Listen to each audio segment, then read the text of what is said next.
কাল সকালবেলা থেকেই শরীরটা খুব একটা ভালো ছিল না। বিকেল গড়াতে না গড়াতেই শরীরটা দেখে আরও বেশি খারাপ হয়ে গেল। তারপর রান্নাঘরে গিয়ে ঘটালাম একটা অঘটন। জল খেতে গিয়ে কাঁচের গ্লাসটা ঠাস করে হাত থেকে পড়ে গিয়ে পা গেল কেটে। হ্যাঁ, পায়ে কাঁচের একটা টুকরোও ঢুকে গিয়েছিল। হাজবেন্ড নিয়ে গেল ডাক্তারের কাছে। সেখানে ডাক্তার দিল একটা ইঞ্জেকশন আর পায়ে পড়ে গেল পট্টি। ওফ, সে কি জ্বালা! বাড়িতে আসার পর শরীর একদম ছেড়ে দিল। সেরমভাবে খাওয়া দাওয়ার কিছু ইচ্ছেও ছিল না। তাই আমার হাজব্যান্ড আমার শাশুড়ি মাকে বলল যে একটু সেদ্ধ ভাত করে দিতে। ওই সেদ্ধ ভাতের মধ্যে ভাত, ডাল সেদ্ধ, ডালের মধ্যে কিছু সবজি সেদ্ধ দিয়ে দিয়েছিলেন, আর ছিল দুটো ডিম সেদ্ধ, আর সেটাই একটা দল্লে দিয়ে খেয়েছিলাম। এত ভালো লাগছিল খেতে।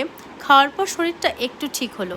আর কাল রাতে ঘুমটাও কিন্তু বেশ তাড়াতাড়ি চলে এসেছিল। রোজ দিন ঘুমানোর পর একটু ফোন ঘাটাঘাটি করি, কিন্তু কাল আর একদম ইচ্ছে করছিল না।